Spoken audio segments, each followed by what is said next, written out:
Depuis que je suis né, la mort n'a pas cessé de venir me pincer le cul. En tout, je suis mort 6 fois, officiellement, quasi. Coma éthylique, accident de la route, arrêt cardiaque, cassage de gueule. 6 fois, tout le monde pensait que j'allais y rester. Et chaque fois, je m'en suis sorti. À chaque fois. De justesse, mais je m'en suis sorti. Je suis mort tellement de fois, et c'est véridique, hein, que certains matins, quand je me réveille et que je suis un peu encore engourdi par le sommeil, je vérifie rapidos que je suis là.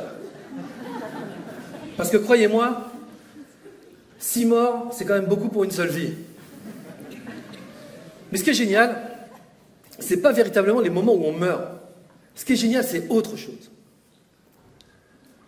Imaginons, enfin non, on va pas imaginer. C'est toi qui vas imaginer. Toi là, oui toi.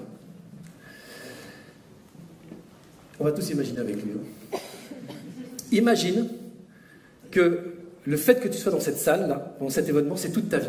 D'accord? Tu es rentré, tu vas rencontrer des gens, tu vas vivre des émotions, tu vas faire des expériences, et tu vas sortir ta vie. Début, milieu, fin. Ok? Bon. Imagine maintenant que toutes les 10 minutes, il y a un type qui arrive avec une énorme tapette à mouche, et bam, qui t'en fout un coup sur la gueule. À toi. Juste à toi. T'arrives à imaginer? Je pense que c'est plus facile pour les autres, mais... Donc forcément, tu vas te dire, ah, c'est quoi ce délire? Visiblement, les autres, ça leur arrive pas. Ça m'arrive à... Pourquoi moi? J'ai fait quoi? Je voulais que ce soit un truc confortable, ça va pas être confortable. Ok, bon, évidemment, tu vas aller chercher un peu du réconfort chez tes voisins, hein, qui vont te dire exactement les choses que disent les gens quand on leur demande du réconfort, c'est-à-dire, c'est la vie, mon pote. Mais oui, c'est une épreuve, mais tu vas t'en sortir grandi, tu verras. Mais toi, évidemment, tu vas vouloir que ce soit un peu exceptionnel. Tu ne peux pas vivre avec l'idée que toutes les 10 minutes, tu vas t'en prendre une, c'est pas possible. Donc, tu vas essayer de dire, non, allez, un peu. Et bim, au moment où tu t'y attends pas, une autre. 2 fois, 3 fois, 4 fois, 5 fois, 6 fois. À la longue. Qu'est-ce que tu crois qu'il va se passer?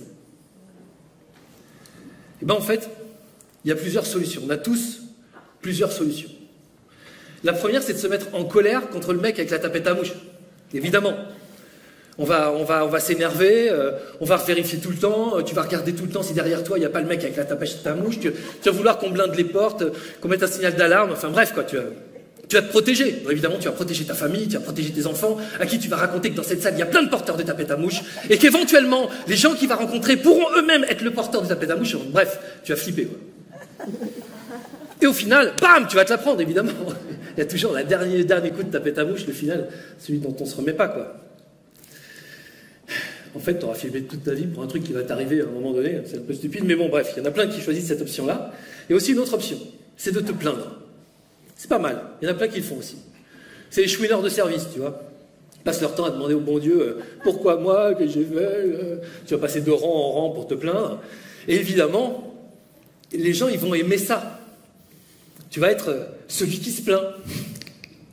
On aime bien les chouineurs. Les chouineurs, c'est chouette parce que on a le sentiment que notre vie, elle n'est pas aussi terrible que ça quand on a quelqu'un qui ne va pas. La vie de merde, c'est lui. Donc les gens, ils vont te cataloguer là-dedans. À tel point qu'à force, bah, tu ne pourras plus en sortir, quoi. Et si tu veux en sortir, eh ben, ça ne va pas plaire aux gens. Ils vont te dire, eh oh, ça va pas là, il y a un truc qui... Je sais pas, si par exemple tu changes tu changes d'antidépresseur, tu commences à avoir la vie un peu jolie, ça va pas leur plaire du tout, donc tu vas être obligé de rester dans ce truc. Chouineur. Il y a un autre truc qu'on trouve aussi pas mal dans le développement personnel, c'est d'entrer dans un ashram. Une espèce d'ashram, vous savez ce que c'est? C'est ces communautés en Inde où il y a des disciples et des gourous. C'est pratique l'ashram, parce que tout est amour et gratitude. Tu vois, le porteur de tapette à mouche, il n'existe pas. Tu vois, on mange des fleurs, on mange des namastés, on se prend dans les bras, tout est cool, tu vois. Et si on a un qui s'avise de parler du porteur de tapette à mouche, tout le monde lui dit, chut, eh oh, t'arrêtes, oui. Si tu penses, tu le crées. Si tu le crées, il vient. S'il vient, on est dans la merde. Non, franchement. Donc, envoie de l'amour et fous-nous la paix. Et puis après, il y a d'autres solutions. Parmi d'autres, il y en a une qui est pas mal. C'est accepter ce qui se passe. Accepter ce qui se passe, quoi qu'il se passe. Si tu fais ça, forcément, tu vas accepter que régulièrement, bim, tu vas en prendre une. Voilà. Donc, tu vas commencer à voir les choses un peu différemment. Et tu vas commencer à regarder différemment les intervalles. Si tu sais que tu as rendez-vous dans 10 minutes avec la tapette à mouche, tu vas te demander ce que tu vas faire de ton temps libre, tu vois. Donc tu vas commencer à te dire, bon, au final, ce serait peut-être pas mal que je m'éclate pendant ces 10 minutes. Tu vas avoir envie de rire, tu vas avoir envie de rencontrer des gens, d'expérimenter plein de trucs, de prendre des risques. Alors ça c'est con, parce que parfois c'est toi-même qui vas te le foutre le coup de tapette à mouche, mais bon, c'est le jeu. C'est le jeu. Moi je pense que c'est ça qui m'est arrivé. Alors je pense que je ne l'ai pas choisi. Mais je pense qu'on peut le choisir. Parce que pour moi, c'est pas compliqué de comprendre que rien ne se joue ces 20 prochaines années, mais que tout se joue ces 20 prochaines minutes. Et quand tu commences à regarder les choses comme ça, eh bien ça change un peu ton quotidien, tu vois. Bon alors attention, je ne vais pas vous raconter des salades, je ne suis pas en train de vous dire que une fois que vous avez cette philosophie-là, eh ben, les catastrophes vont s'écarter de votre chemin. Non, non, pas du tout.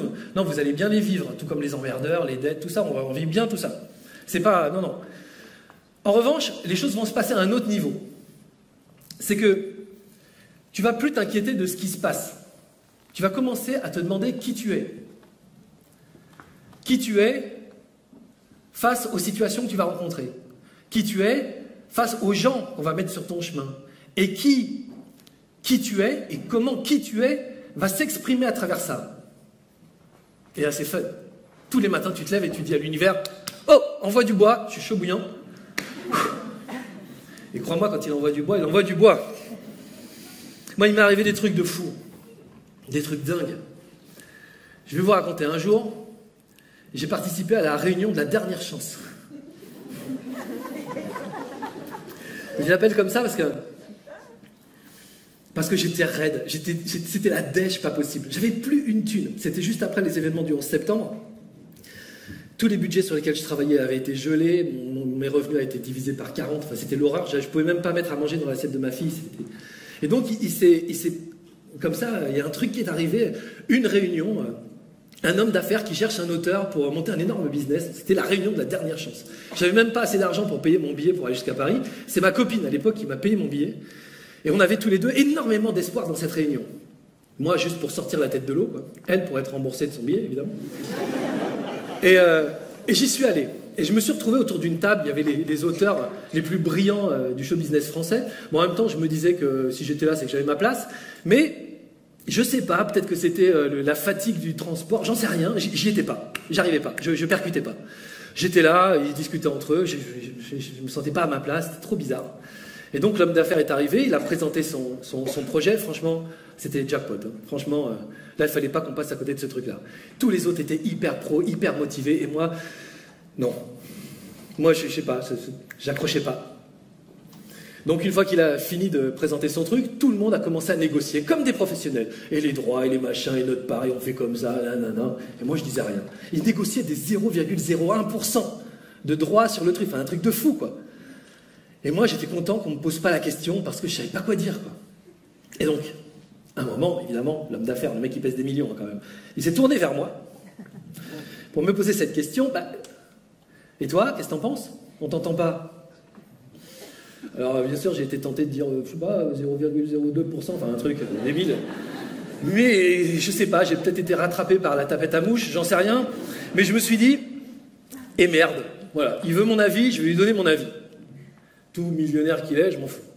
Et je lui ai dit, écoutez, honnêtement, je ne sais pas ce que je fous là. Et franchement, je ne sais pas ce que je fous là. Genre, on est venu voir un dossier, un machin, mais là, il ne se passe rien. On est en train de négocier des 0,01%, sauf que 0,01% de rien, ça donne zéro, quoi. Donc, peut-être que quand on aura quelque chose entre les mains, j'aurai une idée, mais pour l'instant, je vais juste rentrer chez moi, quoi. Et les autres auteurs m'ont regardé. Ils m'ont dit, mais t'es taré, mon pote. Qu'est-ce que tu fais, quoi? Et lui, il m'a regardé comme ça. Il s'est tourné vers les autres, il a dit « Ok, messieurs, je vais voir ce que je peux vous proposer. Merci beaucoup, fin de la réunion. » Hop, il se lève, il se barre. Il nous laisse comme ça en plan. Je me suis dit « Ok, c'est mort. Il va falloir que tu t'habitues encore à sauter des repas, mon gars. Parce que là, c'est pas aujourd'hui que tu vas t'en sortir avec ça. » Je suis rentré, j'ai pris mon train de retour, j'étais en train de me demander comment j'allais expliquer à ma copine que j'avais moi-même torpillé la réunion de la dernière chance. En plus, je recevais les SMS des autres auteurs qui disaient, alors là, bravo, hein. Alors là, le mec, super, hein. Il nous rappellera plus, alors là, franchement, bravo, t'as bien travaillé. Et quand même, au fond de moi, je me disais, j'étais content. C'est horrible. Le truc, je venais de le massacrer, mais j'étais quand même content. Je me disais, il y a un truc au fond de moi qui était heureux. Je me disais, je me suis permis d'être moi-même, quoi. Bon, ça paye pas, mais je suis content, quoi. Et je suis rentré chez moi comme ça. Et le lendemain, le téléphone sonne. Et je reconnais la voix de l'homme d'affaires qui me dit, écoute, ce projet, je vais le monter. Et j'ai adoré le coût du 0,01% égale 0. Et si je monte ce projet, il faut que je monte ce projet avec des dingues. Et j'ai envie de le monter avec toi. Qu'est-ce que t'en penses? Et j'ai dit banco. On a travaillé ensemble pendant 2 ans. On a monté une des plus grosses sociétés qui existent dans le domaine de la téléphonie mobile, qui a été vendue 2 ans après 100 millions d'euros. Un énorme succès. Et pendant 2 ans, j'ai appris des milliers de choses. On s'est marré, on a vécu des trucs de fou. C'était vraiment génial. Et pour avoir ça, j'ai rien fait. Je me suis juste permis d'être moi à un moment donné. C'est tout. Bon, attention, je ne suis pas en train de vous dire, faites ça et vous allez devenir riche et célèbre. Hein. Pas du tout. Parfois, faire ça, ça vous amène dans des situations horribles. Je vais vous la raconter. Figurez-vous qu'il m'est arrivé un truc, mais terrible. Je suis tombé amoureux. Coup de foudre. Coup de foudre. Elle aussi, coup de foudre. Pareil, sauf que notre histoire, c'était Roméo et Juliette, quoi. L'amour impossible. Impossible. Pour qu'on puisse être ensemble, il fallait accepter que nos vies explosent. C'est compliqué, quand même. Donc on se voyait en cachette. Et c'était n'importe quoi. On était pistés, il y avait des mouchards sur nos voitures, sur nos téléphones. On met ça dans un film, personne n'y croit. Je vous jure.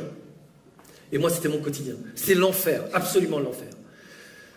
Et moi, j'avais un petit challenge à gérer supplémentaire, c'est qu'à un moment donné, j'ai reçu un coup de téléphone, et il y a une voix assez calme qui m'a dit « Je vais être simple et clair. Si tu cherches à la voir ou si tu la revois, je te flingue. » Alors là, tu la sens bien, l'ombre de la tapette à mouche. Là, tu la sens bien planer. Là, tu te dis, ok, le mec, il a l'air plutôt sûr de lui. Je suis dans la merde. Bon, comment je réagis à ça? Je m'énerve, mais non, on tue pas les gens. Ou alors je pleure, mais pourquoi moi, j'ai rien fait? Ou alors je lui dis, namasté mon frère, mais je pensais que voilà, c'était pas très à propos. Donc je me suis dit, ok, puisqu'il me prive des 20 prochaines années, a priori, on va essayer de tout miser sur les 20 prochaines minutes. Mais avec panache, quoi. Parce que de temps en temps, il en faut, merde. Alors, je me suis dit, ok. D'accord. Tue-moi, ça me va. Ça me va. Je suis rassuré par le fait que tu n'attendrais pas que j'ai le dos tourné. Je pense que tu n'es pas suffisamment lâche pour ça, je lui dis. Et tu vas faire un truc. C'est que tu vas attendre que je te regarde bien dans les yeux. Et tu vas regarder bien dans les miens. Et tu vas voir que je suis un mec heureux. Et j'ai raccroché. Putain, je me suis senti vivant là. Putain, j'étais là en train de me dire, oh, c'est risqué, hein. Putain, mais si ça doit s'arrêter maintenant, je préfère être ce mec-là. Je me dis quand même, ok, il veut me faire chier, mais moi, tant que je suis vivant, ok.